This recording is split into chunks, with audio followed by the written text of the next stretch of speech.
ओम नमः शिवाय। आप सभी श्रोताओं को सावन मास के दूसरे सोमवार की हार्दिक शुभकामनाएं। आप सभी का दिन शुभ और मंगलमय हो। भगवान भोलेनाथ की कृपा आप सभी भक्तजनों पर सदा सर्वदा बनी रहे। जैसा कि हम सभी जानते हैं कि आज सावन माह का दूसरा सोमवार है। हिंदू धर्म में सावन का महीना बड़ा ही पवित्र माना जाता है। इसे धर्म कर्म का माह भी कहा जाता है।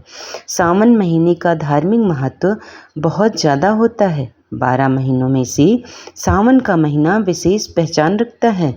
इस दौरान व्रत, दान व पूजा पाठ करना अति उत्तम माना जाता है। इस बार सावन अपने आप में अनूठा है। हमारी पुराणों और धर्म ग्रंथों को उठाकर देखें तो भोलेनाथ की पूजा के लिए सावन के महीने की महिमा का अत्यधिक महत्व है। इस महीने में देवी पार्वती ने भगवान शिव की घोर तपस्या कर शिव जी के दर्शन पाए थे और इसी माह में भक्तों का विश्वास और जागा था। इसी महीने में शिव जी की तपस्या और पूजा पाठ करने से शिव जी जल्द प्रसन्न होते हैं और जीवन सफल बनाते हैं। अब आइए सुनते हैं श्रावण माह के दूसरे सोमवार की पौराणिक कथा, जिसे सुनने मात्र से ही भोलेनाथ की कृपा प्राप्त होती है। अमरपुर नगर में एक धनी व्यापारी रहता था और दूर दूर तक उसका व्यापार फैला हुआ था। नगर में उस व्यापारी का सभी लोगों के साथ मान सम्मान था। इतना सब कुछ होने पर भी वह व्यापारी अंतर मन से बड़ा दुखी रहता था, क्योंकि उस व्यापारी का कोई पुत्र नहीं था। दिन रात उसे एक ही चिंता सताती रहती थी कि उसकी मृत्यु के बाद उसके इतनी बड़ी व्यापार और धन की संपत्ति को कौन संभालेगा। पुत्र पाने की इच्छा से वह व्यापारी प्रत्येक सोमवार भगवान शिव की पूजा किया करता था। सायंकाल को मंदिर जाकर शिव मंदिर में भगवान शिव के सामने घी का दीपक जलाया करता था। उस व्यापारी की भक्ति को देखकर एक दिन देवी पार्वती ने भगवान शिव से कहा, हे प्राणनाथ, यह व्यापारी आपका सच्चा भक्त है। कितने दिनों से यह सोमवार का व्रत और पूजा नियमित कर रहा है। हे प्रभु, आप इस व्यापारी की मनोकामना को अवश्य पूर्ण करें। भगवान शिव ने मुस्कुराते हुए कहा, हे पार्वती, इस संसार में सबको उसके कर्म के अनुसार ही फल प्राप्त होता है। प्राणी जैसे कर्म करते हैं वैसे ही फल प्राप्त होता है। इसके बावजूद भी पार्वती जी नहीं मानी। उन्होंने भगवान भोलेनाथ से आग्रह करते हुए कहा, नहीं प्राणनाथ, आपको इस व्यापारी की इच्छा पूरी ही करनी पड़ेगी, क्योंकि यह आपका अनंतम भक्त है। प्रत्येक सोमवार आपका विधिवत व्रत रखता है और पूजा अर्चना के बाद आपको भोग लगाकर एक समय भोजन ग्रहण करता है। आपको इसे पुत्र प्राप्ति का वरदान देना ही होगा। देवी पार्वती का इतना आग्रह देखकर भगवान शिव ने कहा, हे देवी, तुम्हारी आग्रह पर मैं इस व्यापारी को पुत्र प्राप्ति का वरदान देता हूँ, लेकिन इसका पुत्र 16 वर्ष से अधिक जीवित नहीं रहेगा। उसी रात भगवान शिव ने स्वप्न में उस व्यापारी को दर्शन देकर उसे पुत्र प्राप्ति का वरदान दिया और उसके पुत्र के 16 वर्ष तक जीवित रहने की बात भी बताई। भगवान के वरदान से व्यापारी को खुशी तो हुई, लेकिन पुत्र प्राप्ति की अल्पायु की चिंता ने उसके सुख को नष्ट कर दिया। व्यापारी पहले की तरह सोमवार का विधिवत व्रत करता रहा। कुछ महीने पश्चात उसके घर अति सुंदर पुत्र उत्पन्न हुआ। जन्म से व्यापारी के घर में खुशियां भर गईं। बहुत धूमधाम से पुत्र जन्म का समारोह मनाया गया। व्यापारी को पुत्र जन्म की अधिक खुशी नहीं हुई, क्योंकि उसे पुत्र प्राप्ति की अल्पायु के रहस्य का पता था। उस व्यापारी के अलावा यह रहस्य घर में किसी को नहीं मालूम था। विद्वान ब्राह्मण ने उस पुत्र का नाम अमर रखा। जब अमर 12 वर्ष का हुआ तो शिक्षा प्राप्ति के लिए उसे वाराणसी भेजने का निश्चय किया। व्यापारी ने अमर के मामा दीपचंद को बुलाया और कहा कि अमर को शिक्षा प्राप्त करने के लिए वाराणसी छोड़ आओ। अमर अपने मामा के साथ शिक्षा प्राप्त करने के लिए चल दिया। रास्ते में जहाँ भी अमर और दीपचंद रात्रि विश्राम के लिए ठहरते, वहीं यज्ञ करते और ब्राह्मणों को भोजन कराते। लंबी यात्रा के बाद अमर दीपचंद एक नगर में पहुँचे। उस नगर के राजा की कन्या के विवाह की खुशी में पूरे नगर को सजाया गया था।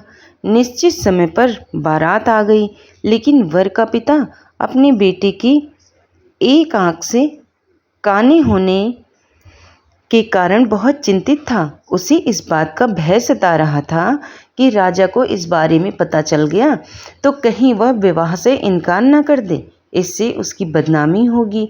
वर के पिता ने अमर को देखा तो उसके मस्तिष्क में एक विचार आया। उन्होंने सोचा, क्यों न इस लड़की को दूल्हा बनाकर राजकुमारी से विवाह करा दूं। विवाह के बाद इसको धन देकर विदा करा दूंगा और राजकुमारी को अपने नगर में ले जाऊंगा। वर के पिता ने इस संबंध में अमर और दीपचंद से बात की। दीपचंद ने धन मिलने के लालच में वर के पिता की बात स्वीकार कर ली। अमर को दूल्हे के वस्त्र पहनाकर राजकुमारी चंद्रिका से विवाह करा दिया गया। राजा ने बहुत सा धन देकर राजकुमारी को विदा किया। अमर जब लौट रहा था तो सच नहीं छिपा सका और उसने राजकुमारी की ओढ़नी पर लिख दिया कि राजकुमारी चंद्रिका, तुम्हारा विवाह तो मेरे साथ हुआ था, लेकिन मैं तो वाराणसी में शिक्षा प्राप्त करने जा रहा हूँ। अब तुम्हें जिस नव युवक की पत्नी बनना पड़ेगा वह एक आंख से काना है। जब राजकुमारी ने अपनी ओढ़नी पर लिखा हुआ देखा और उसे पढ़ा तो उसने काने लड़के के साथ जाने से इनकार कर दिया। जब राजा को जानकारी मिली कि काने राजकुमार के साथ उसकी पुत्री का विवाह नहीं हुआ है तो राजकुमारी को महल में रख लिया। उधर अमर अपने मामा दीपचंद के साथ वाराणसी पहुंच गया। अमर ने गुरुकुल में पढ़ना शुरू कर दिया। अब अमर की आयु 16 वर्ष की पूरी हुई तो उसने यह एक यज्ञ किया। यज्ञ की समाप्ति पर ब्राह्मणों को भोजन कराया और खूब अन्न वस्त्र दान किए। रात को अमर अपने शयन कक्ष में सो गया। शिव जी के वरदान के अनुसार शयनावस्था में ही अमर की प्राण पखेरु उड़ गए। सूर्योदय पर मामा अमर को मृत देखकर रोने पीटने लगा। आसपास के लोग भी एकत्र होकर दुख प्रकट करने लगे। मामा की रोने विलाप करने के स्वर समीप से गुजरते हुए भगवान शिव और माता पार्वती ने भी सुने। पार्वती जी ने भगवान से कहा, प्राणनाथ, मुझसे इसके रोने के स्वर सहन नहीं हो रहे हैं, आप इस व्यक्ति के कष्ट अवश्य दूर करें। भगवान शिव ने पार्वती जी के साथ अदृश्य रूप में समीप जाकर अमर को देखा तो पार्वती जी से बोले, हे देवी, यह तो उसी व्यापारी का पुत्र है जिसे मैंने 16 वर्ष की आयु का वरदान दिया था। इसकी आयु तो पूरी हो गई है। पार्वती जी ने फिर भगवान शिव से निवेदन किया कि हे प्राणनाथ, आप इस लड़की को जीवित करें, नहीं तो इसके माता पिता पुत्र की मृत्यु के कारण रो रो कर अपने प्राणों का त्याग कर देंगे। इस लड़के का पिता तो आपका परम भक्त है, वर्षों से सोमवार का व्रत करते हुए आपको भोग लगा रहा है। देवी पार्वती के आग्रह करने पर भगवान शिव ने उस लड़की को जीवित होने का वरदान दिया। भगवान शिव के आशीर्वाद से कुछ ही पल में वह जीवित होकर उठ बैठा। शिक्षा समाप्त करके अमर अपने मामा के साथ अपने नगर की ओर चल दिया। दोनों चलते हुए उसी नगर में पहुँचे जहाँ अमर का विवाह हुआ था। उस नगर में भी अमर ने यज्ञ का आयोजन किया। समीप से गुजरते हुए नगर के राजा ने यज्ञ का आयोजन देखा तो राजा ने अमर को तुरंत ही पहचान लिया। यज्ञ समाप्त होने पर राजा अमर और उसके मामा को महल में ले गया और कुछ दिन उन्हें महल में रखकर बहुत सा धन और वस्त्र देकर राजकुमारी के साथ विदा किया। रास्ते में सुरक्षा के लिए राजा ने बहुत से सैनिकों को भी साथ भेजा। दीपचंद नगर में पहुंचते ही एक दूत को घर भेजकर अपने आगमन की सूचना भेजी। अपने बेटे अमर के जीवित वापस लौटने की सूचना से व्यापारी बड़ा प्रसन्न हुआ। व्यापारी ने अपनी पत्नी के साथ स्वयं को एक कमरे में बंद कर रखा था। भूखे प्यासे रहकर व्यापारी और उसकी पत्नी बेटे की प्रतीक्षा कर रहे थे। उन्होंने प्रतीक्षा प्रतिज्ञा कर रखी थी कि यदि उनके बेटे की मृत्यु का समाचार मिला तो वो दोनों अपने प्राण त्याग देंगे। व्यापारी पत्नी और मित्रों के साथ नगर के द्वार पर पहुंचा। अपने बेटे के विवाह का समाचार सुनकर पुत्र वधू राजकुमारी चंद्रिका को देखकर उसकी खुशी का ठिकाना न रहा। उसी रात भगवान शिव ने व्यापारी के स्वप्न में आकर कहा, हे सृष्टि, मैंने तेरे सोमवार के व्रत करने और व्रत कथा सुनने से प्रसन्न होकर तेरे पुत्र को लंबी आयु प्रदान की है। भगवान शिव की बातें सुनकर व्यापारी स्वप्न में ही बड़ा प्रसन्न हुआ। सोमवार का व्रत करने से व्यापारी के घर में खुशियां लौट आईं। शास्त्रों में लिखा है कि जो स्त्री पुरुष सोमवार का विधिवत व्रत करते हैं और व्रत कथा को सुनते हैं, उनकी सभी इच्छाएं पूरी होती हैं। एक बार प्रेम से बोलिए, हर हर महादेव। जय माता पार्वती। अब आइए श्रवण करते हैं भोलेनाथ की दुर्लभ कथा। यह कथा शिव पुराण में वर्णित है। शिव पुराण में कहा गया है कि जो भी भक्त सावन मास में इस कथा को शांत मन से भक्ति भाव से सुनता है तो उसके जन्मों का दुख दारिद्र्य समाप्त हो जाता है और रोगी मनुष्य रोग से मुक्त हो जाता है और भाग्य का द्वार खुलता है। तो आइए श्रवण करते हैं शिव जी और माता पार्वती जी की कल्याणकारी कथा। यदि आपने यह कथा पूरे अंत तक सुन लिया तो यकीनन आपको अपनी परेशानियों से छुटकारा मिल जाएगा और शिव जी की कृपा से सभी बिगड़े काम बन जाएंगे। इसलिए कथा को पूरे मन से पूरा अवश्य सुने, क्योंकि कथा को पूरा सुनने से ही लाभ मिलता है और कथा को आधा अधूरा सुनने से भगवान भोलेनाथ का अपमान होता है। शिव पुराण के अनुसार एक गांव में एक गरीब ब्राह्मण अपनी पत्नी व अपने पुत्र के साथ रहा करता था। उसके पुत्र का नाम सोमदत्त था। वह गरीब बूढ़ा ब्राह्मण नित्य प्रति शिव जी को जल चढ़ाया करता था और उसकी पत्नी ब्रह्माणी को यह सब बिल्कुल भी पसंद नहीं था। प्रिय भक्तों दरअसल ब्रह्माणी पहले बहुत पूजा पाठ करती थी, व्रत उपवास सब कुछ करती थी। इतना सब कुछ करने के बाद भी उसकी गरीबी दूर नहीं हो रही थी। जब ब्राह्मण जवान था तो कहीं से कथा सुनाकर पूजा पाठ करके दक्षिणा लाता तो उसी से उसका गुजारा होता था। फिर ब्रह्माणी इस आस में पूजा पाठ करती थी कि कभी न कभी उसकी गरीबी दूर अवश्य होगी, किंतु उसके पूजा पाठ का कोई फल नहीं मिला। अब तो ब्राह्मण बूढ़ा हो गया था, उसमें इतनी शक्ति नहीं थी कि वह कहीं गांव-गांव में जाकर कथा कराए। वह बीमार रहने लगा। घर में कमाने वाला कोई भी नहीं था। ब्राह्मण का बेटा सोमदत्त गुरुकुल में पढ़ा करता था। जब ब्रह्माणी के घर में खाने के लाले पड़े तो वह गुस्से में पूजा पाठ करना छोड़ देती है और ब्राह्मण को भी पूजा पाठ करने से मना करने लगती है और कहती थी कि भोलेनाथ और अन्य देवी देवताओं की पूजा करते करते जवानी से बुढ़ापा आ गया, लेकिन भगवान ने हमारी गरीबी दूर नहीं की, उल्टा अब तो दाने दाने को मोहताज हो गए हैं। अरे मेरी ही मति मारी गई थी कि मैंने दिन रात उपवास व्रत किया, जब तप में अपने शरीर को सुखा दिया। अब क्या देगा तुम्हारा शिव, जो तुम शिवलिंग पर जल चढ़ाया करते हो। प्रिय श्रोताओं, ब्रह्माणी की बातों को सुनकर ब्राह्मण कुछ नहीं कहता था, क्योंकि उसे तो अपने आराध्य भोलेनाथ पर पूरा भरोसा था। अब ब्राह्मण का बेटा अपनी शिक्षा पूरी करके गुरुकुल से वापस अपने घर आ गया और अपने माता पिता की सेवा करने लगा। एक दिन की बात है, सोमदत्त शिव मंदिर में अपने पिता के साथ पूजा पाठ कर रहा था और वहीं पर शिव भक्तों को कथा सुनाने लगा। वह कहता है कि जो भक्त भगवान शिव की कथा को सुनते हैं, उनके मन में जो इच्छा रहती है, भोलेनाथ उनकी मनोकामना अवश्य पूरी करते हैं। प्रिय श्रोताओं, सोमदत्त की यह सब बातें मंदिर में पूजा करने आए उसी राज्य के राजा ने सुन लिया और उसे यह बात बहुत ही अच्छी लगी। उसने सोमदत्त को अपने यहाँ राजकुमारी को कथा सुनाने के लिए नौकरी पर रख लिया।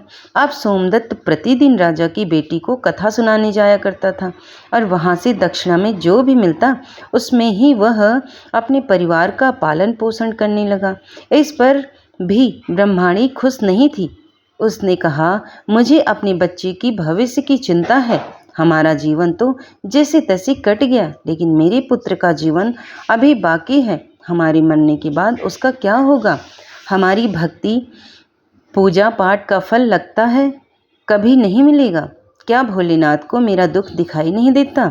मेरा पुत्र राजा के घर से जो कुछ भी लेकर आता है, माना कि उससे हमारे पूरे परिवार का पेट भर जाता है, किंतु और भी आवश्यकताएं कैसे पूरी होंगी? ईश्वर ने अपनी आंखें क्यों बंद कर रखी हैं? क्या मेरे पुत्र को हमारे तरह की गरीबी में रहना होगा? ब्राह्मण और ब्रह्माणी की ये करुण पुकार जब माता पार्वती ने सुना, तो उन्होंने शिव जी से कहने लगी कि हे देव, हे महेश्वर, आप सर्वज्ञ हैं, आप क्यों इन दोनों की परीक्षा ले रहे हैं? प्रभु, ब्राह्मण आपका परम भक्त है, अब आप उसके दुख का नाश करें प्रभु, अन्यथा यह ब्राह्मण कहीं आपकी पूजा करना बंद न कर दे, कहीं उसके मन में आपके प्रति विश्वास समाप्त न हो जाए। माता पार्वती की बात को सुनकर भगवान भोलेनाथ ने कहा, हे देवी, आप चिंता न करें, मैंने उनकी भाग्य उदय का बीज तो पहले ही बो दिया। अब हम दोनों को साथ में लक्ष्मी जी विष्णु जी को लेकर इस ब्राह्मण के घर जाने का समय आ गया। हमारी कृपा के साथ ही वह ब्राह्मण दंपत्ति विष्णु लक्ष्मी के भी कृपा के पात्र हैं। उन दोनों पति पत्नी ने हम दोनों की पूजा एक साथ की है। हे देवी, पृथ्वी लोक पर जाकर हमें शिव लीला करनी है। प्रिय श्रोताओं, अब शिव जी तुरंत माता पार्वती जी के साथ नंदी पर सवार होकर बैकुंठ लोक में जाते हैं, जहाँ दयानिधि भगवान विष्णु शेषनाग के सैया पर विराजमान थे और माता लक्ष्मी उनकी पांव दबा रही थी। तब शिव जी ने विष्णु जी से पृथ्वी लोक पर चलने को कहा। विष्णु जी बोले, हे देवी लक्ष्मी, चलिए, हमारी भक्त का बुलावा आ गया है।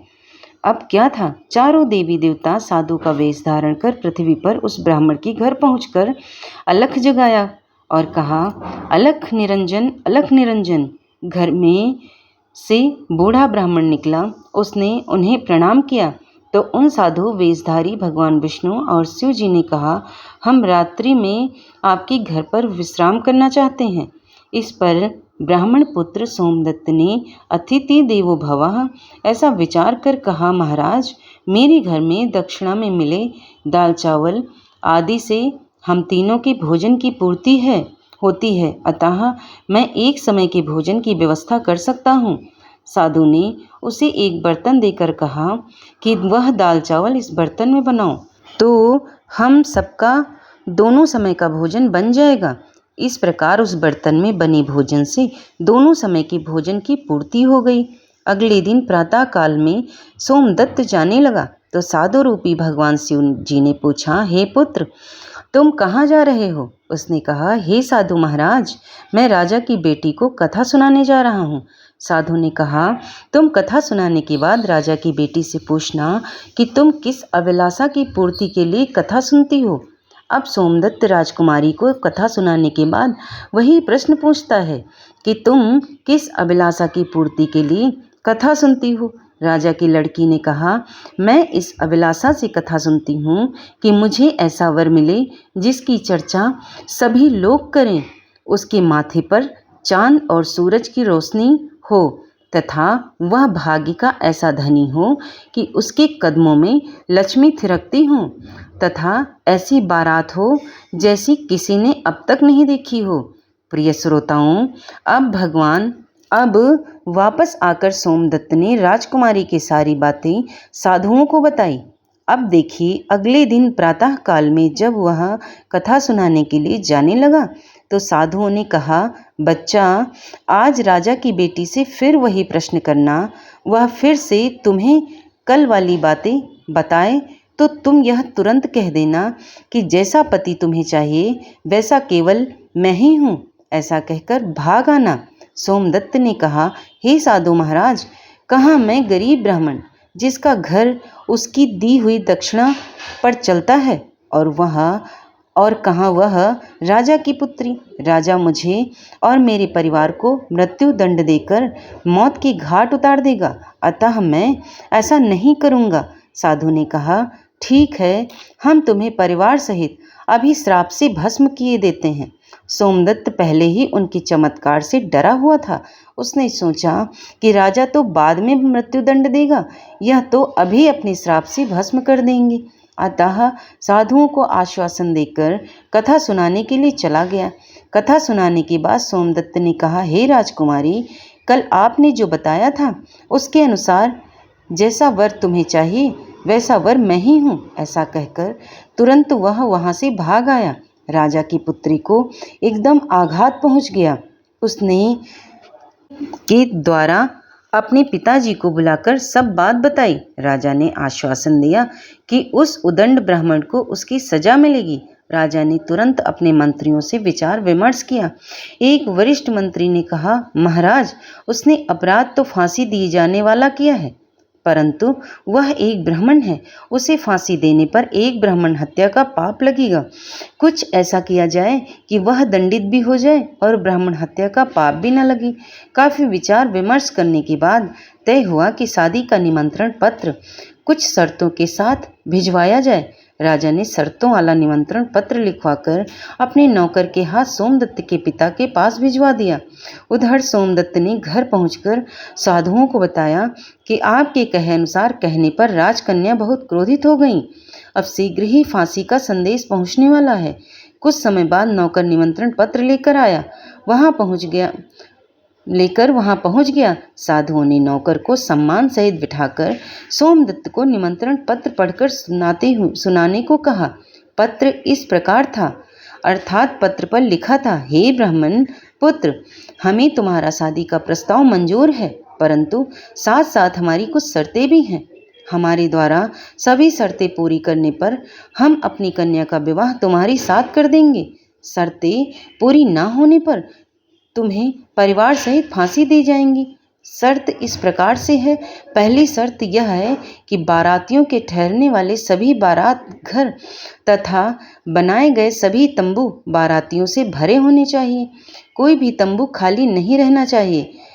दूसरी शर्त, बाराती के आतिथ्य सत्कार से बनाई गई सभी खास सामग्री उपयोग होनी चाहिए, कुछ भी बचना नहीं चाहिए। तीसरी शर्त, ऐसी अद्भुत बारात होनी चाहिए जिसकी प्रशंसा हर व्यक्ति की जबान पर हो। बारात आने पर यदि कोई भी शर्त अधूरी होगी तो बारात में आने वाले सभी बारातियों को फांसी दी जाएगी।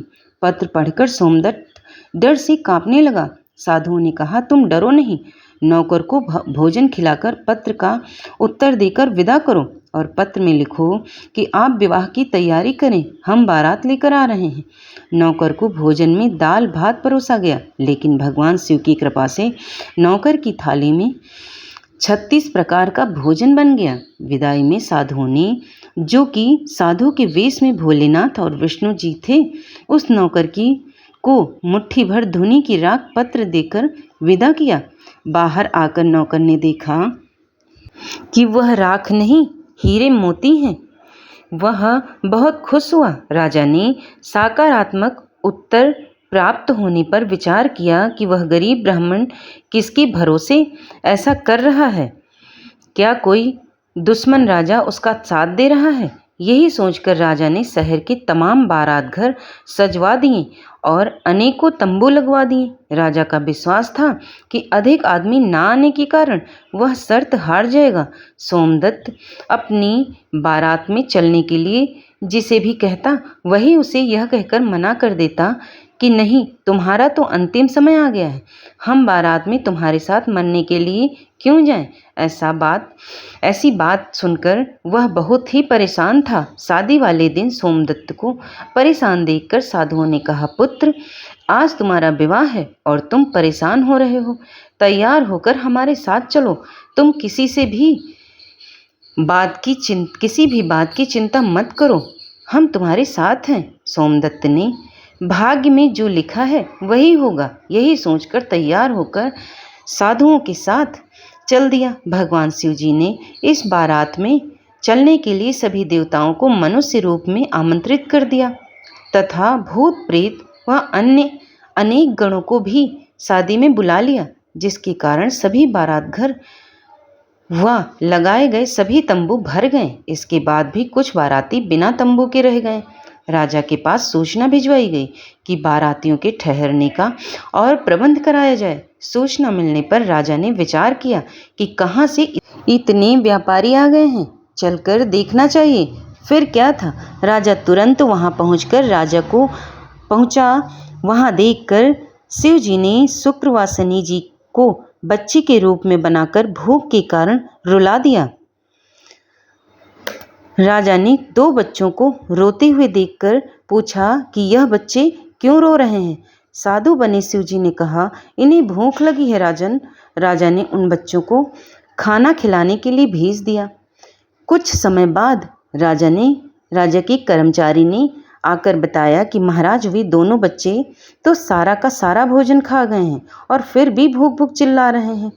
ऐसा सुनकर राजा बहुत परेशान हुआ। उसने अपना घमंड त्याग कर साधुओं के सामने नतमस्तक होकर कहा, महाराज, अब मेरी लाज आपके हाथ में है। साधुओं ने कहा, कोई बात नहीं, सब कुछ ठीक हो जाएगा। तुम घर जाकर बारात की अगवानी की तैयारी करो। राजा ने शहर को बहुत ही सुंदर ढंग से सजाया। जगह जगह झालरों से पूरा शहर एक दुल्हन की तरह सजाया गया। सोमदत्त भी विवाह की पोशाक में एक राजकुमार की तरह बहुत सुंदर दिखाई दे रहा था। शाम के समय उसे एक सुंदर रथ में बिठाया गया। रथ के आगे अनेक प्रकार के बैंड बाजी नगाड़े वाले झूम रहे थे, नाच रहे थे। दूल्हे के मस्तक पर सेहरे को चांद और सूरज से सजाया गया। बाराती हाथ में मुद्राएं लेकर एक दूसरे पर न्यौछावर कर इधर उधर उड़ा रहे थे। बारात के इस विहंगम दृश्य को देखकर लोग आपस में कहने लगे, इस ब्राह्मण के भाग्य को तो देखो, इसके मस्तक के चेहरे में चांद सूरज और चारों तरफ से इस प्रकार धन लक्ष्मी उड़ाया जा रहा है, मानो किसी बड़े राजा की बारात निकल रही है। ऐसी बारात हमने अपने जीवन में कभी नहीं देखी और ना आगे देखने की उम्मीद है। यह भाग्य का बड़ा धनी है। प्रजा के मुंह से इस प्रकार की बातों को सुनकर के माता पार्वती ने कहा, प्रभु, आप जिस पर कृपा करते हैं उसके लिए अन्न धन के भंडार खोल देते हैं। भगवान भोलेनाथ ने कहा, हे पार्वती, जो भक्त मेरी पूरी श्रद्धा भक्ति से पूजा करते हैं, मैं उन्हें उनकी पूजा का फल अवश्य देता हूँ। उन्हें दुख तभी तक झेलना पड़ता है जब तक कि उनके पाप कर्म समाप्त नहीं होते। पुण्य कर्म जैसे ही उदय होते हैं, उनके भाग्य के दरवाजे खुल जाते हैं। और जो भक्त सावन में हमारी कथाओं को सुनता है, उन्हें भी राजकुमारी की तरह फल प्राप्त होता है। राजकुमारी ने प्रतिदिन भगवान शिव जी की कथाएं सुनी। उसने मन में जो भी कामना की, उसे वह फल मिला। यह तो भोलेनाथ, माता पार्वती, विष्णु जी, लक्ष्मी जी की महिमा थी, जिसके कारण ब्राह्मण धनी हो गया। उसका भी घर महल की तरह सुंदर हो गया। उसके घर में नौकर चाकर इत्यादि की कमी नहीं थी। अपार धन दौलत से घर भरा हुआ। और ब्राह्मणी ने फिर भी भगवान की पूजा अर्चना करनी शुरू कर दी। खूब दान दक्षिणा देना शुरू कर दिया और नित्य प्रति भगवान की कथाओं को सुना करती थी। एक बार प्रेम से बोलिए, भोलेनाथ भगवान की जय, हर हर महादेव की जय, जय माता पार्वती की। और प्रिय भक्तजनों, कथा समाप्त होती है। और अगर आपको पसंद आ जाए तो चैनल को लाइक शेयर सब्सक्राइब कर लेना। धन्यवाद।